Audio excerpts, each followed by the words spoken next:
You're listening to The Artist Athlete, episode 59.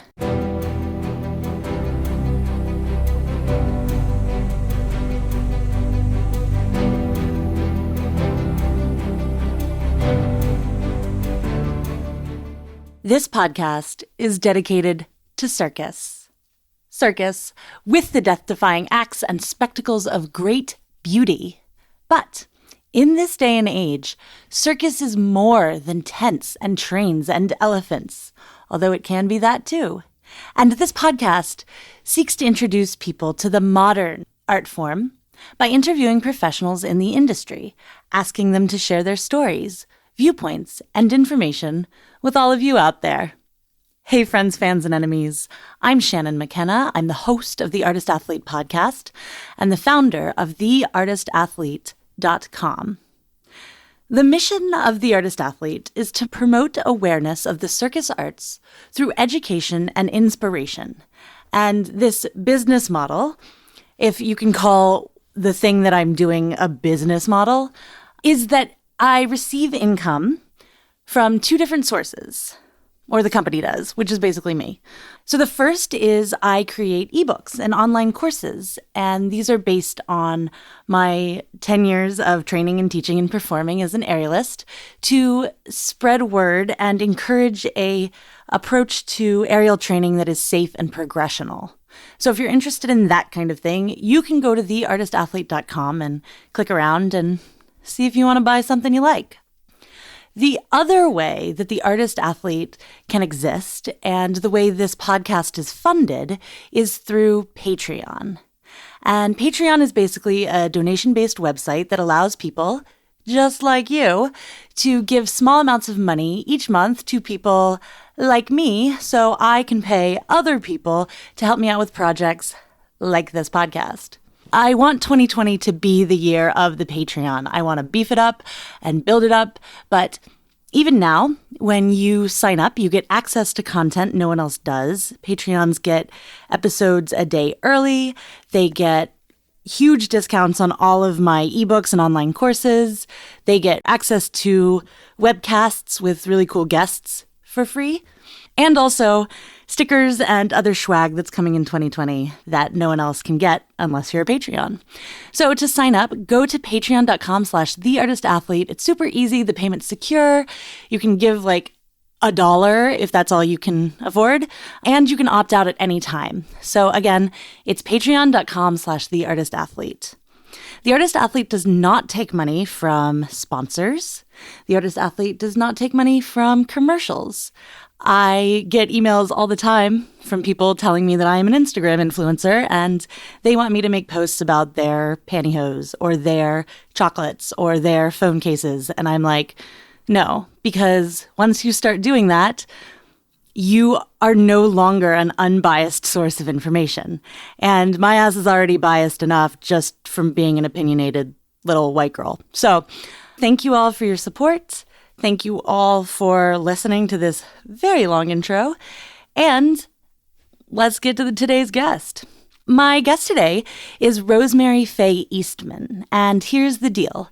A lot of people contact me on Instagram or via email, and they want to be interviewed for this podcast, which is kind of an honor. It's pretty cool that you want me to talk to you about your career. I really try to bring on guests who are at the top of the field, people who have had long, juicy careers or have made some kind of impact or have a perspective on the circus industry that is super unique because they can offer a really wide range of information and experience that you guys can listen to and make your own decisions about how you want to train or who you want to train by or just hear about what's going on in the circus world. Rosemary contacted me, though, and she had such a unique story that I just had to call her and talk to her about it. So, in traditional circus, so the understanding most people have of circus is that you grew up in a circus family. So your parents were circus performers. They probably had a discipline, flying trapeze, trampoline, juggling. They had an animal act, something. And when you were born, you helped out with that act, and then you learned it, and that became your profession as well. This is kind of the traditional circus model. Rosemary was a performer with a traditional circus. She worked with Circus Flora and several others, but she did not come from a traditional circus family. So in this episode, she talks about what it's like to be an outsider, how she relates to circus now, and how other traditional circus families view this kind of new wave of circus. And she offers some tips and tricks about how to keep your hairpieces on and make 2 sets of false eyelashes last an entire season. You know, all the important details. Here's my interview with Rosemary Faye Eastman.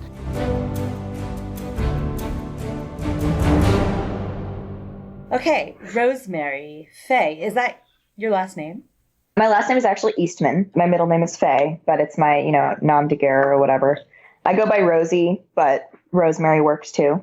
So you're like kind of a weird case because usually people I have on the podcast, I've either met in real life or like I know of them in some way because they're like people that everyone knows. But you contacted me and I was like, okay, who's this person? So I grew up in St. Louis. My mom is a writer and my dad is a lawyer. Oh. So I grew up in St. Louis. I started taking circus classes. And then every break from high school, middle school through college, either winter break, spring break, I took a year off. I would travel with other circus families and perform and practice while my parents were like, yeah, go 15-year-old, travel with this trapeze troupe. Oh my God, that's so cool. So how did you get into that? Like, how did you begin taking classes? So St. Louis is actually a pretty good city for the arts. There's a lot of ballet. There's a lot of theater. There's a lot of, there's a kids theater called the Muni. That's really awesome. But there is a dance school called COCA, it's Center for Contemporary Arts, although I think they changed that had circus classes every summer, like a circus summer camp. And the guy who ran that is named Sasha Pavlata, and he's amazing and is like an OG circus person. He helped start Big Apple Circus. He helped start Circus Flora, which is the circus I ended up performing for a long time. So my mom would send me to summer camp because she had to work. So I took circus classes, and my mom was also, St. Louis is a small city. I mean, it's big, but it's Midwestern. So we all obnoxiously know each other. Like everybody knows each other. And I'm Jewish, so like that makes it even smaller. So like I'm related to everybody. So my mom was friends with people who ran the circus called Circus Flora in St. Louis, which started this guy, Ivor David Balding, essentially adopted an orphaned elephant from Africa. His dad was a horseman. He was familiar with animals and then didn't have a place to put this elephant. So he found this woman, Laura Balding. Well, she was going to be Laura Balding, and was like, I'm going to stick my elephant here for a little while. Wait, so he just adopted this elephant? She was orphaned. I don't know the exact story because it was like 30 years ago, but Flora is living at a elephant reserve in Tennessee now, I believe. But he was like, oh, there's this, and it was like the 80s. So, animal laws weren't what they are now. So he adopted this orphan baby elephant and was like, I need to put her somewhere so that she can be like socialized with other animals. He found this farm in like west of St. Louis and boarded her there. And the woman who ran the farm, they ended up falling in love and getting married. But he also ended up starting a circus around this elephant, and the circus was called Circus Flora. That was a long time ago. My mom was friends with the people who ran the circus. And then I had gone to see Circus Flora every year, basically since I was in utero. Like I'd gone every year. And when I was 10, I had been riding horses since I was about 6, and I wanted to do something with the summer. And my mom was like, get this kid out of the house. So I started working for Laura and for David, the people who ran Circus Flora, taking care of the animals, learning how to take care of camels, learning how to take care of an elephant, learning how to take care of goats and chickens and all this stuff, which I, of course, loved. And I worked there. I was there like 12 hours a day, all day, and I loved it. But Circus Flora is a really like family-based circus. So they have a lot of the same acts come back. They have the Walendas come back every year. They have flying trapeze acts come back year after year. And it just so happens that a lot of the families had kids that were my age. So I was friends with them because, we all kind of run around in a herd like a bunch of kittens, and was friends with them. And I was like, oh, I want to learn how to do flying trapeze. And they were like, yeah, come practice with us. And I was like, I want to learn how to do bareback riding on horses. And they're like, yeah, absolutely. Come hang out, come practice with us after the show. And so that kind of developed into me taking more serious classes at City Museum, which is awesome if you've never been there. It's in St. Louis. It's this, I don't even know how to describe it. It's like a giant museum, but it's not, with all these like jungle gyms and old airplanes and like a hollowed out tree and a cave system that this mastermind Bob Castley built. But there's a circus school there called Circus Harmony.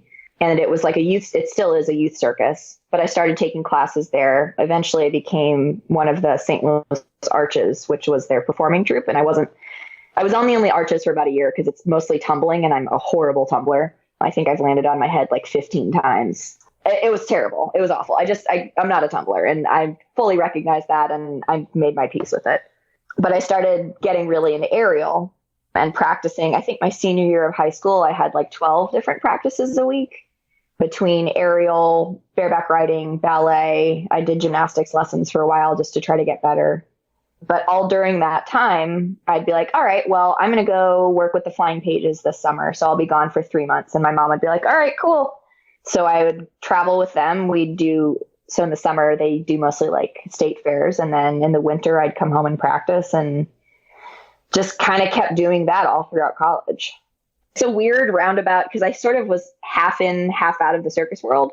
And I had a coach for a long time who I worked on handstands and did straps, and I didn't act with him for a long time. But it's just sort of had one foot in each world. Did you have favorite and least favorite animals to take care of? Oh my gosh, of course. So I was really short. I mean, I'm still really short, but the camels that we had, their names were Amos and Andy. I would go feed them and I would put their grain in a bin and they would eat it and then just drop it all over my head. So they were not my favorites. There was a goat named Cindy, R.I.P. Cindy, who was like really mean and would butt at people all the time. She was kind of the worst. But there was also a miniature donkey named El Nino that still holds a very special place in my heart because I loved him. Oh my God, he was so cute. Oh, he has these tiny little hooves. Anyway, he was adorable. El Nino was probably my favorite. Oh, that's awesome. Yeah, he was adorable. And so when you started training with the kids in the circus who were like, hey, come do flying trapeze with us, come do that, was it very different than your experience taking classes? It was, because they're training because that's their job and they have to be good at it. And so like the Flying Pages, who I worked with for a long time, it was like, all right, well, we're going to go to Monte Carlo this year, so we need to put together an act that's really good. Or we're going to perform in this festival in Portugal all winter, so we've got to put together a double wide flying trapeze act. So it was serious. It was like, this is their job. This is their life. We've got to make this really good. Let's work on the quadruple somersault. Let's work on this, different kind of passing leap. So I would just kind of stand on the platform and just stare and be like, I'm going to work on my swing forever and ever. And then I would just stand on the board and be terrified and also exhilarated. It was so fun. I love flying trapeze. I still love it. What was your experience doing bareback riding? So that was a little bit different because it was easier for me. I'd been riding horses since I was like 6 years old, and it's just, you're used to how they move, all that kind of stuff. But when you stand on a horse, you're standing kind of on its butt, like right above its hip bones. Mm-hmm. And it's a little bit terrifying because your partner is an animal that you can't communicate directly with. Right. So you're like, well, I have to anticipate their moods. And if they see, I remember one show, we had a hula hoop artist, Alasia Gulovich, who's incredible, but she had set her hula hoops right next to the ring curb and the horse hadn't seen them before. And it was like the scariest thing he'd ever seen in his life. And he totally freaked out. I was like, dude, this is a hula hoop. But he, lost his mind. So it's different because you have to consider into the fact that you have a partner you can't communicate with.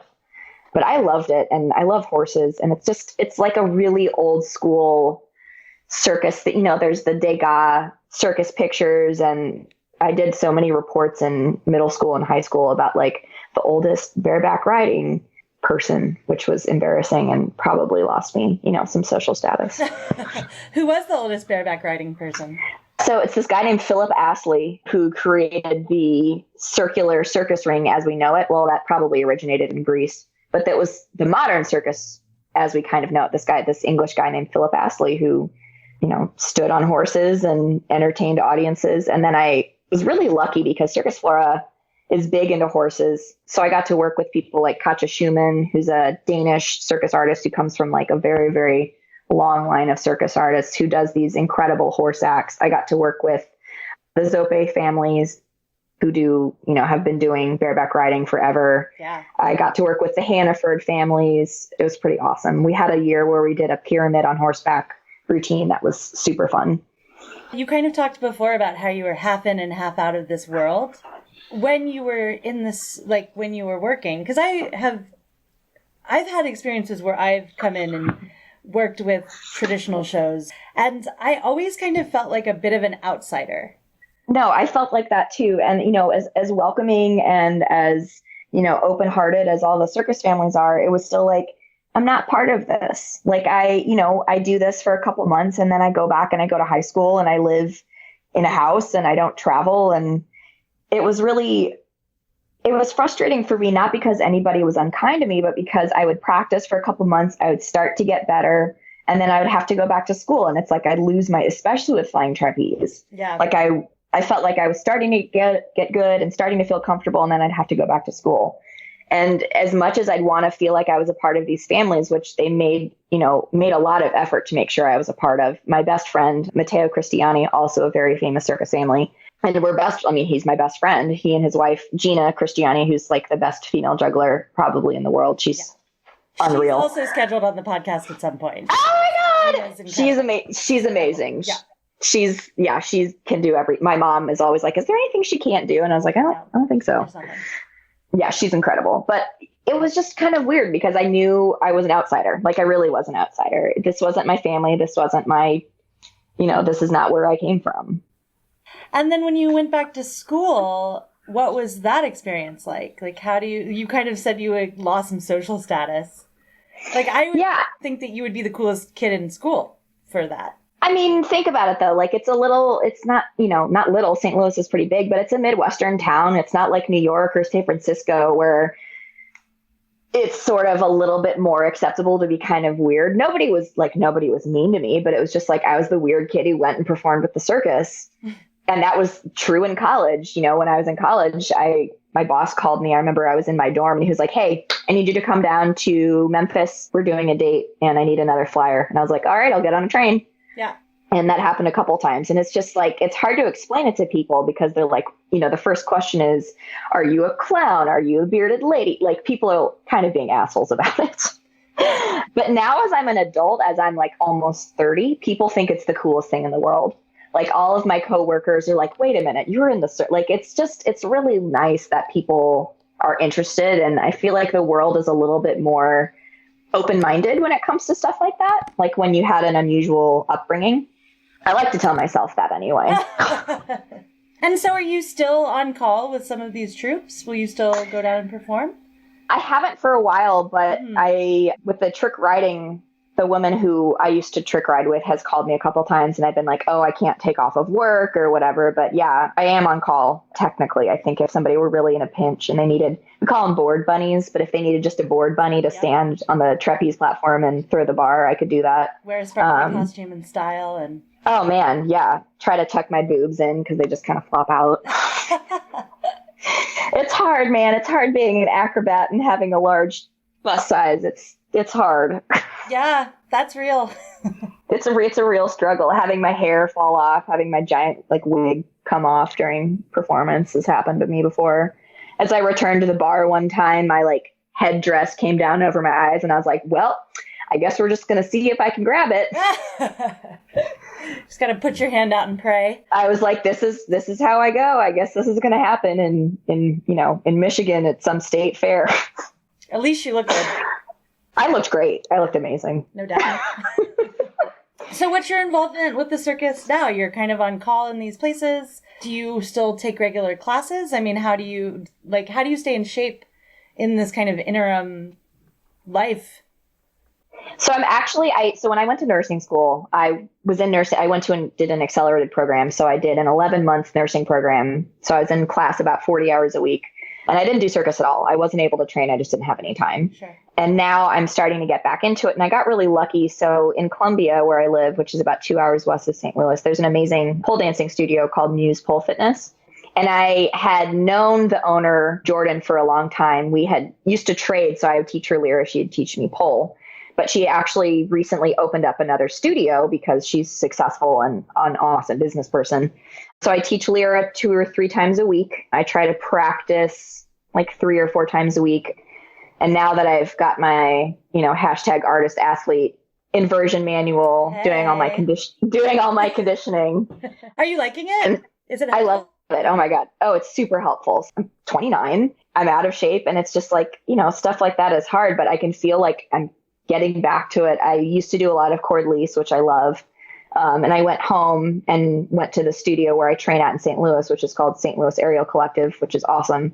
And I was like, hey, I can still do this stuff. This is awesome. So I really am trying to like get back into it to where I feel like I'm an adequate aerialist. Like I could do a competition and not do terribly. Not that competitions are the end all and be all, but like I feel like I could be adequate, and it makes me feel good.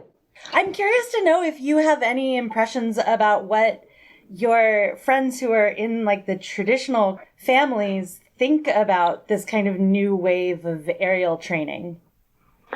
I think about that all the time, and I talk to Mateo about it, and it seems like, so here's the thing. I auditioned for l'École Nationale du Cirque, obviously. Everybody did. Right. I obviously didn't get in. Nobody does. But right, nobody does. Actually, there's another aerialist, Shannon McKenna, who's incredible. And she and I auditioned at the same time. And we were both just like, all right, I guess neither of us are getting into this. No. But a lot of my friends that I grew up with who are from St. Louis with me, they're all performing with Cirque du Soleil. They're performing with Seven Fingers. They're performing with all of these beautiful shows. And that sucks. Because you're not? It sucks. Because I'm not. I'm not. I'm just like, what the hell, man? Like, this sucks. Yeah, but you're a nurse. You save people's lives. I do. And I love being a nurse. I love being a nurse. But like, I come home from work, somebody's died. It's been horrible. It's been really busy. And then I see somebody posting on Instagram like, oh, I'm in Mallorca with Cirque du Soleil, like hashtag love my life. And a lot of it's like FOMO. And I know that social media isn't real, but it's, oh man, it sucks. I love being a nurse, but some days I'm just like, man, this is a bummer. But back to your question. So the traditional circus people, I think that when Nouveau Cirque started to come around, I think they were sort of skeptical and like, oh, look at all these people with their flexed feet and their acts that aren't performed to music. Yeah. And you know what I mean? Like, but now they see these people working. They see people like you, they see people like Tanya Burka, they see people like, Rebecca Burke, like working their asses off. And I think their respect has grown quite a bit because they're just, some of these people who are performing now are incredible. I am obsessed with this aerialist, Jennifer Cohen. I've never seen anybody do Lyra like her, and it's bonkers. And so I think a lot of my more traditional friends are just like, holy shit, look at these people. Like, and, fortunately or unfortunately, I think a lot of the circus people are still in the business because it's kind of what they know. Like lots of them love it. Lots of them are passionate about it, but it's kind of like, yeah, our families did this and this is what we know. And then to see people break into the industry and like really work hard and really train, 30 hours a week and sacrifice their social lives and leave their families, I think it commands a good deal of respect. I think there is some, it's not animosity, but it's like they see it as two separate things. Right. There's traditional circus and there's nouveau circus, and they're not the same thing at all, which wouldn't it be great if we could all get along? Totally. Like, wouldn't it be great if we could just produce incredible shows with the Flying Walendas and with, Joseph Pignon and all these people and just all do it together, and it would be great. Yeah, I kind of actually love that idea of like a cross genre. Yeah, it would be amazing. Show. Oh my God, it would be amazing. Can you imagine? Yeah, you and I are going to produce that one. We're going to do it. We're going to do it. It's going to happen. You heard it here first, folks, on the Artist Athlete podcast. Rosemary and Shannon's Grace. It would be so cool, though. Just like get like a rent a really big theater and be like, all right, we're going to have Gina, we're going to have the Walendas. Or rent a tent. Shit, I can hook you up. A tent, right? Circus Flora is in a tent. They're a tent show. They're a tented show. It's a beautiful tent. I love that tent. You kind of mentioned earlier, back in the 80s, you could just get an elephant, right? And I've heard stories like this too, where you can just like go to Miami and like get a tiger act. What have you noticed about that shift? This whole like going from very animal-centered circuses to those that are not. Do you have views, ideas, impressions about that? I do. And it's hard because, so here's the thing. The first question that people ask me when I tell them that I traveled with the circus is, do people beat their animals? Are people horrible to their animals? And the answer is, yeah, some people are. And it sucks. Like, that sucks, because what it does is the people who are out there who take exceptional care of their animals and put their animals first every single day, they get a bad rap. That's when PETA comes and, you know, tries to sabotage their shows. And that sucks. Like, it's not fair. But my thing is, I don't think me personally, I don't think any exotic animals should be performing. Elephants, I feel like, are slightly different because elephants like to have a job. Elephants like to do things. And they've been domesticated for a really long time. Like, they're, especially Asian elephants, like in Thailand now, and that's a whole other can of bullshit, but they like to do stuff. And so all the stuff that they do in the circus, when they stand on their heads, when they sit on their, you know, when they sit up, these are all natural behaviors that they actually do in the wild. And they just kind of do them, and then they get a watermelon for a treat, and they go back home. However, it's not ideal. I wish that the elephants could just live in their natural habitats. That would be great. But, you know, horses and dogs are different. Dogs don't give a shit. They'll do whatever for like a freeze-dried hot dog. I've never seen an animal so excited as every single dog act I've ever seen. Oh my God, it's so true. Like, dogs get so jazzed to perform. They're like, oh my God, I'm all about this life. Like, this is the best day of my life. Every day that a dog performs is the best day of its life. It's adorable. It's so cute. Oh my God, it's so cute. And then horses are just, you know, whatever. Some horses like it. Some horses hate it. I have a lot of friends who have lost their livelihoods, which really sucks. You know, however I feel about having exotic animals in captivity, it sucks to see my friends struggling. It sucks to see them have their animals taken away from them or have to give them up, give them up to zoos. My friend's parents had a circus for a very long time, and they ended up going out of business, not able to travel. So they donated their elephants to a zoo, and they're living great lives. But I was talking to, my friend's mom, and she's like, yeah, we went to visit them, and we just really miss them because they're part of our family. And she's like, we're really happy that they found a herd that they like and that they get to just kind of retire, and they deserve their retirement. But we really miss them because they're our family members. And, a lot of them have raised them since a lot of them delivered them from their mom. Sure. So it's complicated. It makes me sad because I don't like seeing lions and tigers and elephants in captivity performing. I really don't. But it also makes me sad for my friends, and like, those are their best friends that they've lost. Yeah, it always makes me want to because I hear the stories about like camels who are beaten or, and it always makes me feel like if we could just have some kind of organization that had a general oversight over it, maybe, I don't know. I always want a problem solve. That wasn't PETA. No, I agree. Yeah, I agree. Yeah, exactly. That's not just carte blanche against animals working in general, but just ensuring almost like an animal union. No, I totally agree. Good working conditions for animals in the same way. Yeah, I totally agree. But then there's always the shitheads who like try to circumvent that, and they ruin it for everybody else. Of course. Which never makes sense to me, because it's like you said, like, it's your livelihood. Like, why are you going to treat anything poorly that is also part of your livelihood? Like, I don't go around throwing my carabiners on the ground, like, I don't go around taking fire to my straps all the time because I need them. Sometimes I wanted to take fire to my straps. Oh, yeah. Oh, no doubt. You never wanted to light your straps on fire? Absolutely, but I wouldn't do it. After the outside of your wrist gets chewed up and are bleeding again for the millionth time. Oh, yeah. Oh, my God. Looking at my scab. Oh, I love doing that. I have this weird callus on the top of my right toe because I'm like right-footed, and that's just like my frinkly toe. Mm-hmm. So there's always just like skin coming off of the right toe. It's really gross. So satisfying though, right? It is. And then I'll be at work and like picking my calluses off in like these long strips. Oh, it's so nasty. People are like, what's wrong with you? But wait, this makes me think. So what, can you share any like secrets about that kind of stuff? Like, what do they do in a trad circus for like callus management? Especially girlfriend artists, or flying trapeze. So we did a lot of pumice stones. You can use like a callus shaver. We wear grips, which helps a lot. Most people don't do barehanded flying trapeze because it'll just like completely wreck your hands. And then I used to get really bad blood blisters. So what somebody taught me to do was you take a needle and thread and you sterilize it. You sterilize the needle with fire. I'm sure this isn't sterile. Like as a nurse, I know now that this is not sterile. Like I know now that I was so close to like losing a finger. But you do that, you dip the thread in alcohol and you sort of sew through and you tie a little knot and you create a loop through the blood blister and it'll drain out the fluid, but not open the skin and like open you up to infection.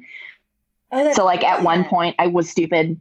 Oh, it works really well. But I went to the beach and then I went and practiced for a couple hours and like my hands were just like, oh God, it was terrible. But I had like all these pieces of string just like coming out of the palms of my hands. It was so gross. It kind of makes your like insides pucker when you do it a little bit.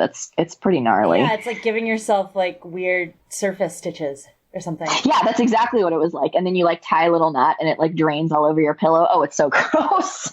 I love it. Oh yeah, it was nasty. And then like now, I mean, I don't really do much with my calluses now. I try to keep them. I kind of like get mad at myself because I see where I'm like over gripping or doing weird things with my hands. Yeah. And like I develop calluses in the wrong spots and then I get mad. Any other tips? Like how did you guys, I'm assuming nude fishnets were like the order of the day. Oh my gosh. So light toast. I'm all about light toast. Yeah. Capizio light toast industrial. Right. Yeah. Different acts. So I wore light toast with one act and then I had to wear the suntan with another act because we all had to match. So you wear the under tights and then if you have the footed fishnets, you have to cut there's like a little cloth part on the bottom. You cut that out and then you sew them together so they don't look weird. Yeah. You got to double tape your boobs in, obviously. Toupee tape works the best. I've learned that from strippers. Toupee tape really works really well. Okay. Let's see. Oh, yeah. Wait, toupee tape on your boobs? Yeah, on your boobs. Okay. Yeah, it works super well. Great. Yep. You got to make sure that you don't have your tights like aren't pulled up over so they're sticking. So the costumes I wore were like really low cut. So it was essentially like two pieces of fabric in the front and then the back was totally open. They were super sexy. Oh my God. But yeah, you got to make sure your tights aren't like up over and like looking weird and wonky. How many times that I was like learning to climb the ladder and just caught my fishnets on the inside of the ladder and just ripped a giant hole in my fishnets. Yep. Like that's happened 1,000 times, or like caught them on the horse's harness and just ripped my fishnets. Yeah. Oh yeah. All of these things. And then we had to wear certain types of shoes for the trick riding that had ankle support and all that kind of stuff. You rosin the bottom of your shoes, you rosin the pad. The real OGs are the people who don't use a pad for bareback riding, which is crazy talk. Wait, because where's the pad go? There. So the pad is no. So the pad is on the horse's back. That big, okay. Like, yeah. But the real badass people are completely just standing on a naked horseback. Yeah. Cool. Which is crazy to me. I've done it like once and I was like, I'm going to die. This is not going to work. Sure. And then eyelashes. How long can you make a pair of fake eyelashes go? Oh shit. 3 months. Nice. One pair? Yeah. One pair. Oh yeah. Okay. Oh yeah. 3 months. But I usually wear 2 pairs on top of each other like a drag queen because I think they look better. Yeah. For sure. Yeah. And then I didn't know how to color my eyebrows in for like years. So there would be pictures of me performing and I just looked like somebody drew a face on a paper plate. Like my face had no dimension. And then I was like, oh, eyebrows. You need to do eyebrows. Got it. Yeah. It's a good time. Yeah. And were you responsible for all that? Did like one of your friends take you aside and were like, hey, draw your eyebrows? Or like, how did you learn these things? So when I was 15, I had somebody do our makeup and be like, hey, this is how you're going to do your makeup for the show. And I was like, okay. And like, it looked good. But just now, 15 years later, I feel confident in doing my show makeup. Like knowing how to make my eyes look bigger, knowing how to not look like a crazy person, always put on more blush than you think. Yep. The lights will wash you out, figure out how to do your hair. Like it's something that's very therapeutic and like cathartic, is like doing your makeup before the show, and like you drink your water, you're doing your makeup, you're using your resistance bands. Like it's just very soothing, and it makes you kind of like puts you in that mindset. I really miss like being on a show and performing 1 or 2 times a day, just because it's just really soothing. And like I would take my eyelashes off in between shows so that I could like lay down and then put them back on. Nice. I'd go get Chipotle, which I really don't recommend getting Chipotle before you do a flying trapeze act. That's like, it's asking for trouble. Yeah, seriously. That's living life on the edge. Right yeah. now. I also got a bikini wax once before putting my tights on and then sweating, it was so bad. Don't do that either. Learn from my mistakes, kids. Are great. You heard it here first. Learn from my mistakes. That's hilarious. Oh my God. Oh God, it was so bad. Yeah, getting blood all over your costumes, all that kind of stuff. Yeah, it's all happened. Get it out and all of that. Mm-hmm. In the trailer bathroom in the sink with like the hot water's kind of shitty because the pilot light went out for the 10th time. When you toured, did you have your own trailer? Did you share it with the family you were with? I would share it. So I've lived in a giant RV motorhome. Yeah. I've lived in a cargo trailer, which like was a horse trailer converted into animal trailer, or a horse trailer converted into person trailer. I've lived in several Airstreams, which, you know, every hipster couple is like, we're going to buy an Airstream and travel the country and it's going to be amazing. And I'm like, listen, let me tell you something. It's fun for like a week. It is not fun and games. I've lived in the back of a horse trailer, like just like on a cot. So Circus Flora used to go to Nantucket, and I stayed in the horse trailer, like on a cot with a sleeping bag in a well-ventilated horse trailer. Yeah, I've stayed in like every sort of mobile home you could imagine. Yeah, totally. But I never had my own space, which is fine. Yeah. It's whatever. I think that's a part of circus that people don't really think about or realize is like the transportation aspect. Oh yeah, that's a whole, and like as a circus performer in the United States, you are so like familiar with Walmart parking lots, Flying J's, Cracker Barrels. Like these are your like Starbucks. Like these are your favorite places. Like I've been to so many Flying J's at like 3:00 in the morning on the East Coast. Like I can't even tell you. Wait, I don't know Flying J's, and I'm from the East Coast. It may have been more Michigan. That was like Love's, Flying J's. Loves, yeah, I know good Loves. Loves. Yeah. I think Flying J's were more Michigan. And then, so the longest trip I've taken was from Detroit, Michigan to Sarasota, Florida. Like we drove, obviously, and that was like 5 days. Yeah. So there were a lot of stops in between. Sure. Was that like on a tour? Was that like with shows in between, or was that just a straight shot? No, that was just a straight shot. That was finishing up the fair season and then driving back to Mayaca City and then setting up the rig to practice there. Yeah. It was a trip. On your winter breaks, would you go down to Sarasota and train with families as well, or were winter breaks? Yeah.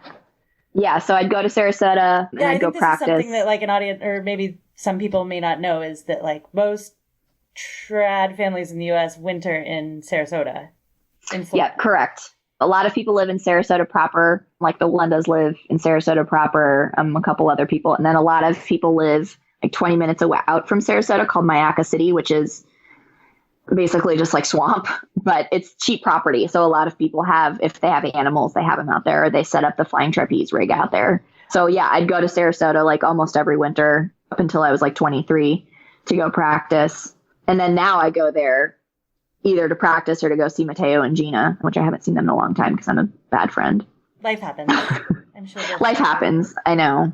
I keep trying to get them to come up to St. Louis, and like I want Gina to come teach like a juggling workshop, but she's really busy with her costumes and performing and making cakes and being amazing. Yeah. Yeah. Mateo, so her husband is a trampolinist. He comes from a trampoline family. And so I went on tour with them for a summer, which was super fun. I did my Lyra act and it was awesome. But he tried to teach me how to do trampoline because his mom, nope, that's a hard no. Yeah. And he was like, the way he describes it is, Mateo's very, very funny, but the way he describes it is just like me. It's like if you put George Costanza on a trampoline, like that's what it looked like. Yeah. It was pretty, and he's right. It was bad. It was really bad. How did you get paid for this? Oh, you know, Like for a half normie, half circus type bumping in and bumping out of the circus. you know, not great. I think when I was doing flying trapeze, it was like 400 a week, 450 a week. But I mean, I was only paying for my, like, I didn't have to pay for room and board, really. I paid for my food, but I think I was like 21. I didn't have a lot of expenses. I didn't have my car there, but I didn't care. Like, I didn't give a shit. I was like, oh, I'll be paid $200 a week and that'll be fine because I loved it so much. Yeah, that's it. Hey. Cool. Well, what advice would you give to someone who wanted to do this kind of work or like go on the road? Oh, man. Go to college. Okay. Go to college. So I didn't want to go to college. I didn't get into the Cirque school and I was really bummed. And I was like, I don't need to go to college. Go to college because, you know, keep training. Go to college somewhere where there's either a circus school or go somewhere like FSU or ISU where there's like a circus program. Keep doing it, but get a degree. You know, whatever you want to do, business or literature, get a degree. Because if you get injured or you decide you don't want to do it anymore, or you just can't find work, you'll have that to fall back on. That would be my biggest advice. Keep doing it, you know, make it happen, but make sure you get a degree because that's really invaluable. And I talk to a lot of my friends who are sort of aging out of being able to perform. And they're like, I wish I had gotten a degree. And that's what I'm really thankful to my parents for is they're like, you can do circus as much as you want, but you have to go to college. Okay. And like, I think that's great. But I also think another thing that I would give advice to, especially younger people, social media is not real life. When people post videos of them doing amazing tricks or of them having these incredible skills, there are 800 cuts of them falling or screwing up or crying or leaving the studio. Like social media is not real life. Like I want people to know that what they see is a result of like hundreds, you know, the 10,000 hours. Like this isn't something that somebody just picked up. So, and if somebody makes you feel bad because you're not at the level that you want to be at, then that's a not nice person. Find a good coach who's encouraging and will push you, and find good training buddies. Because I've had coaches who were just not nice and really did a lot of damage to my ability to train well because I just felt like I wasn't good. Like this should be enjoyable. I love that. It should be fun. Yeah. It's fun. It's awesome. It's like, look at this cool shit you get to do with your body. You can juggle 7 clubs. That's bonkers. You can walk on a high wire. You can do a one-armed handstand. Like that's insane.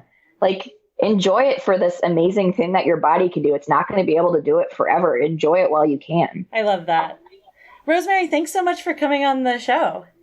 Dude, thank you so much for having me. This was so fun. I just feel invigorated, and now I'm going to go do some more chop wood, carry water. Yeah, me too. I think this will probably come out on Monday, so I'll send you the... Oh my God, I'm so excited. I'm really excited. I feel having your online community just makes me feel like, hey, listen, we're all training together. We're all just training together and having fun and amazing stuff that our bodies can do. Oh man, that makes me feel so awesome. Thank you for saying that. Of course, I'm 100% sincere. All right, well, I'm going to head out, but it was awesome talking to you. Take care. Yeah, thank you so much. Have a good training session. Yeah, you too. That was my interview with Rosemary Faye Eastman. You can find Rosemary, who has some super cool Instagram pics of her time in the circus, on Instagram at Rosemary and Crime. And if you want to learn more about Circus Flora, which is an amazing show, it's an amazing circus, and they are still around and kicking, you can go to circusflora.org. For aerial training tips and inspiration, I'm online, www.theartistathlete.com. I'm on Instagram at @the_artist_athlete, and on Facebook, The Artist Athlete. If you love the podcast and want to support it, there are a couple of ways you can do so. The biggest way is to subscribe and leave a 5-star rating and a glowing review. I mean, actually, I don't think it matters what kind of rating or review you give me. It still helps the podcast.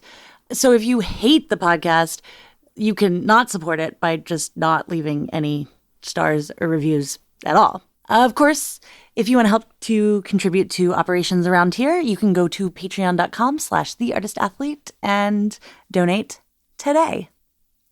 That's all I've got for you, friends, fans, and enemies. I've got a long one coming at you next week. I will talk at you then.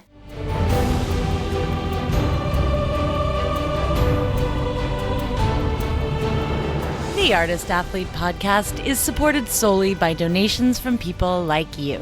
Here's what some of those people have to say. Aloha! My name is Beth Russell, and I live on the beautiful island of Maui, Hawaii. I am an aerial artist and movement instructor specializing in chakra yoga to keep me balanced and grounded.